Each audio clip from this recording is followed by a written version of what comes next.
All right, guys. Oh, you already know what we're going to be talking about. Yes. We are going to be talking all about the history of hot rods. And more specifically, we are going to be talking all about this glorious 1941 Chevy custom coupe.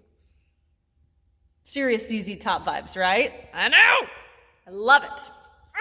All right, let's do it.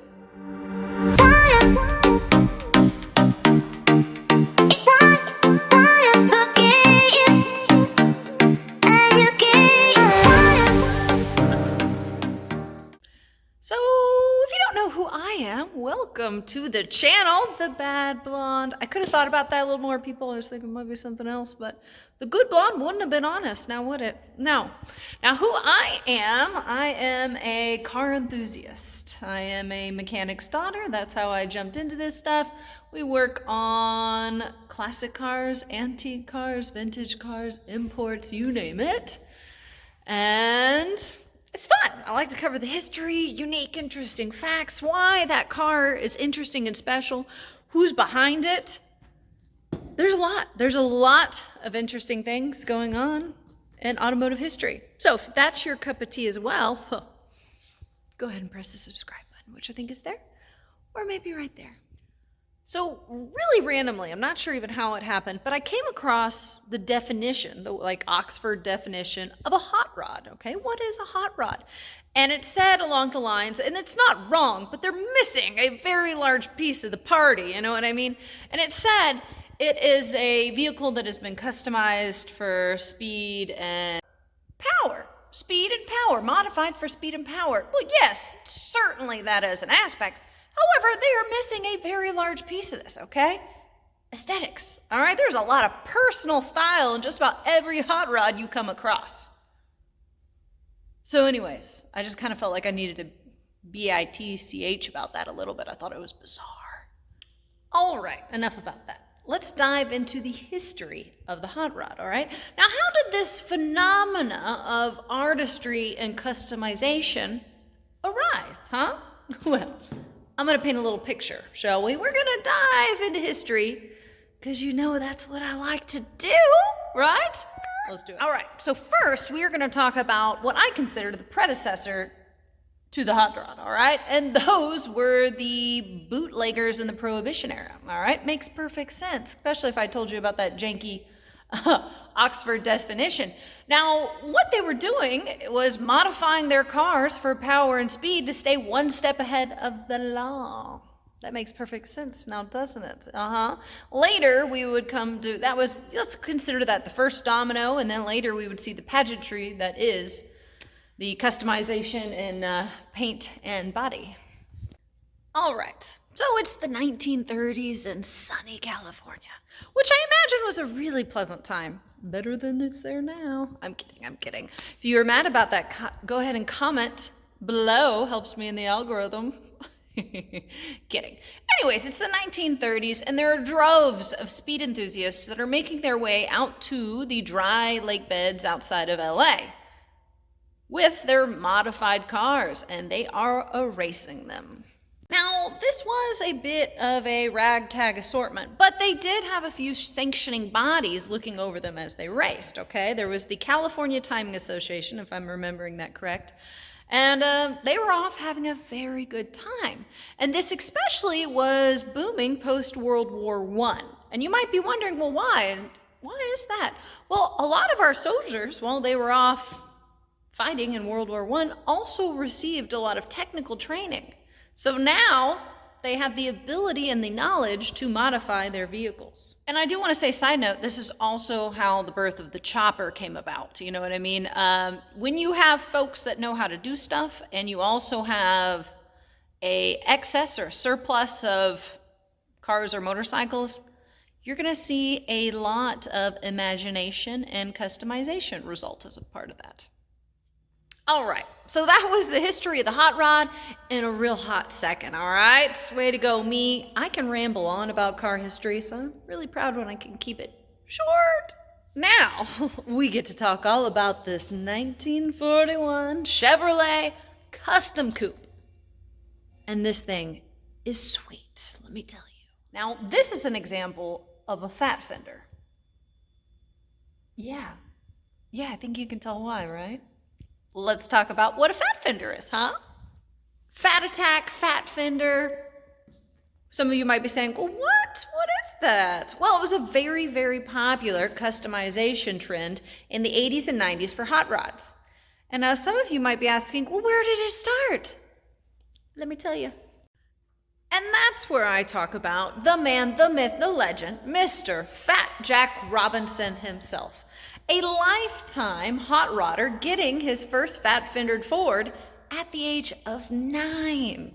Now, Fat Jack Robinson would forever change the world of hot rods when his bright orange 46 Ford, fat fender obviously, graced the cover of Hot Rod's Fat Attack in July of 1985. There's the cover right there. Pretty sweet, right? It's awesome. And at Fat Jack's shop, Fat Jack Enterprises, he would bust out many of a beloved Fat Attack hot rod. All right, guys, let's go ahead and take a little look-see-loo on the interior because it's really nice. It's really nice. Another one of my favorite features about this 41 Chevy is the entrance. Yes, naturally, you can see that the door handles have been shaved. They ain't there. Let me flip the phone around and show you. Okay. All right, here we are. There we go. That's money, guys. That is some money right there. This is pretty sweet. Very, very simple interior door handle. You see that there is a lot of fuchsia. This is vibrant. This is very 80s, 90s. Look here closely. You can see, not my ugly nails. That's not what I want you to look at, but purple ostrich. How about that, sports fan? And just, there's not much detail on this car that isn't done well. It's just glorious. Let's hop on in, shall we? Ooh, the lolly. All right. Now, you can see, I just didn't realize how much I liked fuchsia on cars until I sat in this one, which was a long time ago. We've had this for a while. So there's kind of a neat story behind this little light feature. All right, if you can look closely, it's a Mac wrench. Now, why this is here is because I'm hoping I can remember this story correctly. This vehicle was voted Mac Hot Rod of the Year, Mac Tools Hot Rod of the Year. I think it was like 1989. I think so. And this is kind of to commemorate that. Yeah, so if anybody actually knows that calendar, has it, shoot, man, I will pay you a very fair sum to get it. Because I don't know where it is. Yeah, pretty nice, right? I know. All right, let's get on out. Let's talk about the engine now. So actually, before I move on to the engine, let's talk about the body, what we have going on over here, okay? So like I already mentioned, shaved handles. We got this rad two-tone paint. I love it. It's got a little striping detail. You can see there's that turquoise that follows from the inside out, the fuchsia, signal yellow. It's pretty, okay? Obviously, radically chopped roof and chopped glass all the way around. Let's look at the grill. So the grill's kind of cool. All right, and now you can see hiding behind the radiator grill are the two headlights. I think it's very good looking. It's aesthetically pleasing to the eyeballs. All right, now let's check out what we have hiding under the hood, huh? It's not really hiding, it's been here the whole time, yeah. So anyways, we have a small block Chevy V8 with Edelbrock 4-barrel carburetors. It's a good looking engine bay. And naturally, we're going to take a closer look.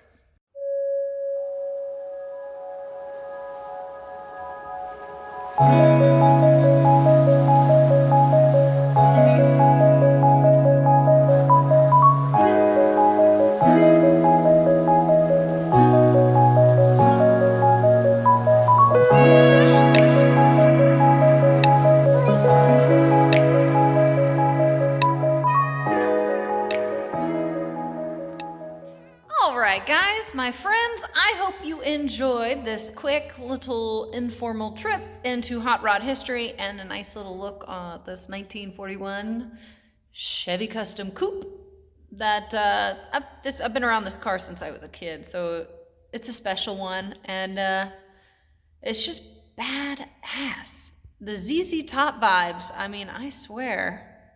Anyways, I freaking love it, so I'm super happy to share it with you.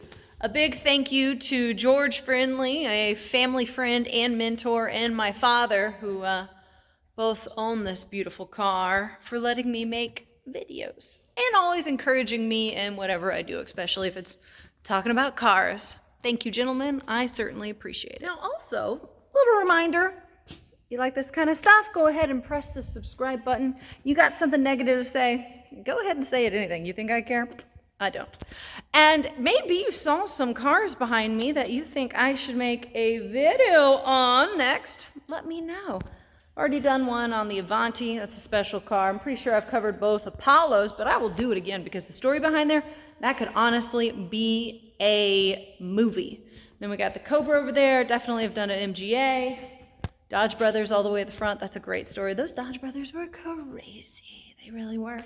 A few of these are new to the show. I did the 49 Ford right behind me, the Alpha 164 LS, the height of luxury, that's for sure. And I haven't done one on this LaSalle. I am planning to do one on the Studebaker. This one's a big deal. Packard I've done. I think I could do another one.